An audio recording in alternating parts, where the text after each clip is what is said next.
السلام علیکم ورحمۃ اللہ وبرکاتہ۔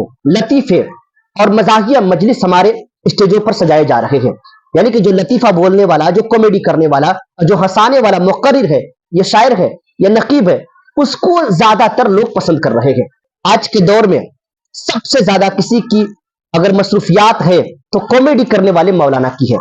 ان کی تاریخ فون لگا کر کے پوچھئے، پورے سال کی تاریخ آپ کو نہیں ملے گی کامیڈی کرنے والے مولانا کی۔ یعنی کہ لوگ جو ہے اب کامیڈی سننا پسند کر رہے ہیں، دین کی باتیں سننا پسند نہیں کر رہے ہیں۔ آپ ان کو مسائل بتائیں وہ سننا پسند نہیں کریں گے۔ لطیفے کا دور اتنا بڑھ گیا ہے کہ آج جو ہے جھارکھنڈی بابا ہو یا جہانگیر اویسی ہو یا آصف اقبال ہو یا اور بھی بہت سارے لوگ جو ہے جو لطیفہ بولتے ہیں اور لوگوں کو ہنساتے ہیں، جلسے کو کہو کی مجلس میں تبدیل کرتے ہیں۔ آج ان کی تاریخ لینے جائیے، پورے کے پورے سال وہ خالی نہیں ہے، پورے سال وہ مصروف ہے اور ہر دن وہ جلسہ کرتے ہیں، ہر دن وہ پڑھتے ہیں۔ آخر بلانے والا کون ہے بھائی؟ اس سے پتا کیا چلا؟ اس سے پتا چلا کہ اس قوم کو قرآن و حدیث کی بات نہیں بلکہ اس قوم کو لطیفے کی ضرورت ہے، اس قوم کو ہنسنے کی ضرورت ہے۔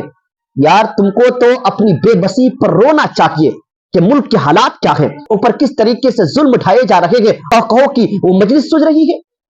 آپ خود ہی سوچئے کہ کس طریقے سے حالات بن پڑے ہیں۔ ہمارے مدارس کو ٹارگٹ کیا جا رہا ہے، ہمارے مساجد کو ٹارگٹ کیا جا رہا ہے، علماء کو گرفتاری ہو رہی ہے، حق بولنے والے علماء کو کس طریقے سے ظلم و ستم کا سامنا کرنا پڑ رہا ہے، ہمارے مکانات کو ڈھائے جا رہے ہیں۔ فلسطین کے حالات کیا ہے، لیکن مذہبی جلسے میں بھی اس طریقے سے ہنسنے ہنسانے کا پروگرام کیا جا رہا ہے اور خاص طور پر مقرر خصوصی کی حیثیت سے ایسے لطیفہ باز مولوی جو ہے آ کر کے پوری قوم کو رات رات بھر ہنساتے ہیں اور چلے جاتے ہیں۔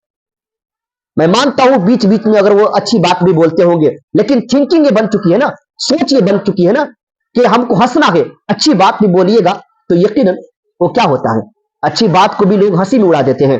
میں تو بارہا کہتا ہوں کہ اگر آپ کسی عالم دین کو بلائیں گے تو آپ کو وہ جنازے کی نیت بتائے گا، کسی عالم دین کو بلائیں گے آپ تو آپ کو نماز پڑھنے کی نیت بتائے گا، لیکن کسی ہرواہے اور چرواہے کو بلائیں گے ہل جوتنے کی وہ نیت بتائے گا۔ دیکھا بھی جاتا ہے کہ اسٹیج پر ہل جوتنے کی نیت بتائی جا رہی ہے۔ جس قوم کو فجر کی نیت پتا نہ ہو، جس قوم کو مرغی کس طریقے سے حلال کیا جائے اس کو اس کی نیت پتا نہ ہو، اس قوم کو ہل جوتنے کی نیت بتائی جا رہی ہے، اس قوم کو کہے سنائے جا رہے ہیں، اس قوم کو یہ، جبکہ آپ کی صحبت میں، آپ کے جلسے میں، آپ کے جمعے کے خطاب میں ایک بندہ جو ہے پوری زندگی وہ آپ کی تقریریں سنتا رہا، لیکن آج تک اس بندے کو یہ پتا نہ چل سکا کہ اگر ناپاک ہو جائے تو پاک کیسے ہوا جائے، پاک ہونے کا طریقہ کیا ہے، غسل کے فرائض جس بندے کو پتا نہ چل پایا ہو، بچپن سے لے کر کے 55 تک آپ کی تقریروں کو سنا ہو، ایسی صورت میں بھی اگر آپ کہو کی مجلس سجاتے ہیں، کہو کہ بازار گرم کرتے ہیں، لوگوں کو ہنساتے ہیں، مزاحیہ مجلس کو سجاتے ہیں، تو یقیناً میں کہتا ہوں کہ اپنے ایمان کا جنازہ پڑھ لیجئے کہ آپ کا ضمیر مر چکا ہے۔ آپ صرف پیسوں کے پجاری ہیں، آپ صرف یہ چاہتے ہیں کہ قوم کو کس طریقے سے لوٹا جائے، کس طریقے سے قوم کو ہنسا کر کے قوم کے درمیان مقبولیت حاصل کی جائے۔ کل قیامت کے دن اگر رب کی بارگاہ میں اگر پوچھ دیا جائے گا کہ تمہیں عہدہ دیا گیا تھا، مجلس دی گئی تھی، اسٹیج دیا گیا تھا، کرسی دی گئی تھی، نذرانے دیے گئے تھے، بتا تو نے دین اسلام کی کیا خدمت کی ہے، تو کیا یہی کہو گے رب کی بارگاہ میں کہ میں نے تمہارے بندے کو خوب ہنسایا تھا، میں نے لطیفے سنائے تھے، میں نے مزاحیہ مجلس کو سجایا تھا؟ یار رب کی بارگاہ میں کیا جواب دو گے؟ ہر عالم دین سے قیامت کے دن پوچھا جائے گا کہ تم نے اپنے علم کا استعمال کیسے کیا ہے، پوچھا جائے گا، ہر بندے سے پوچھا جائے گا کہ تم نے اپنی زندگی کیسے گزاری ہے۔ تو یہ کیا کہو کہ مجلس گرم کرنے والے یہ علماء، یہ جو لوگ آج لوگوں کے درمیان مقبول ہے، ہر کوئی بندہ کہتا ہے کہ جھارکھنڈی بابا کو بلائیے، ہر کوئی بندہ بولتا ہے کہ فلاں صاحب کو بلائیے، بہت بڑھیا ہنساتے ہیں۔ آخر ہنسانے والوں کو لوگ کیوں پسند کر رہے ہیں؟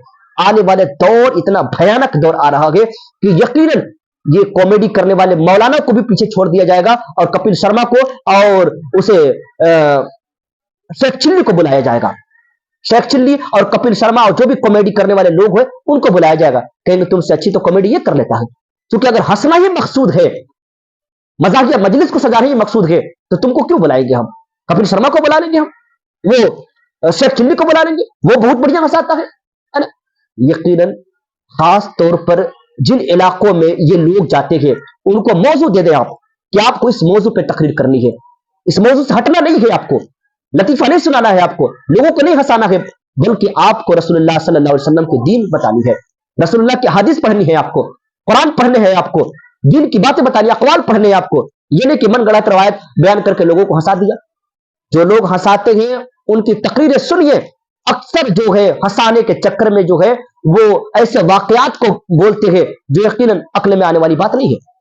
ابھی میں سن رہا تھا جھارکھنڈی بابا کی تقریر, ایک شاعر صاحب کا واقعہ بیان کر رہے تھے کہ پروگرام جب ختم ہوا تو ایک شاعر صاحب کسی کھیت سے جا رہے تھے تو کیا دیکھتے ہیں کہ ایک بندہ جو ہے وہ کنویں میں پڑا ہوا ہے, گرا ہوا ہے, تو اسے نکالتا ہے. نکالنے کے بعد کہا, اپنے احسان کو جتلاتا ہے, کہا کہ میں نے تمہیں کنویں سے نکالا ہے, ایسا کرو کہ تم میرے 2-3 اشعار سن لو. کہا کہ ٹھیک ہے بھائی, جب تم نکال ہی دیے ہو تو 2-3 اشعار سننے میں کیا ہے.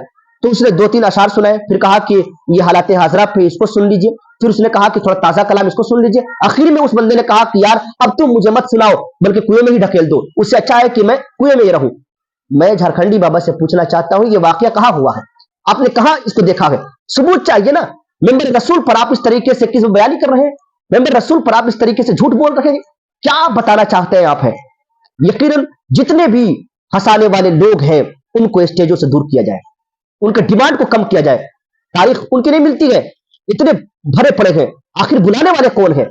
جس قوم کو جو لوگ بلاتے ہیں ان سے پوچھیے گا تمہیں کیا وضو کے فرائض پتہ ہے, غسل کے فرائض پتہ ہے, کس طریقے سے تمہارے ابا مر جائے تو جنازے کی نماز کس طریقے سے پڑھو گے وہ تمہیں پتہ ہے.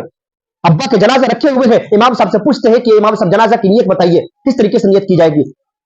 جتنا تم پیسہ خرچ کر رہے ہو ہنسنے میں, کہ تم پیسہ خرچ نہیں کر سکتے ہو, تھوڑا وقت نہیں دے سکتے ہو جنازے کی نیت کرنے میں, تھوڑا وقت نہیں دے سکتے ہو کہ ہم کس طریقے سے اپنی مرغی کو حلال کریں, تھوڑا وقت نہیں دے سکتے ہو کس طریقے سے ہم نمازوں کو درست کریں گے. لیکن یہ وقت کہاں ہے, ہمیں تو ہنسنے سے فرصت نہیں ہے, تمہیں رونا ہوگا. تمہیں تو رونے کی ضرورت تھی کہ تم کس طریقے سے بے بسی کے عالم میں تم اپنی زندگی گزار رہے ہو, کس طریقے سے علم سے نابلد ہو کر کے اپنی زندگی گزار رہے ہو. یقیناً یہ سوچنے والی بات ہے, تھوڑا کچھ دل میں درد ہے بیان کر دیا ہو. اللہ کی بارگاہ میں دعا ہے کہ ہم تمام لوگوں کو عقل سلیم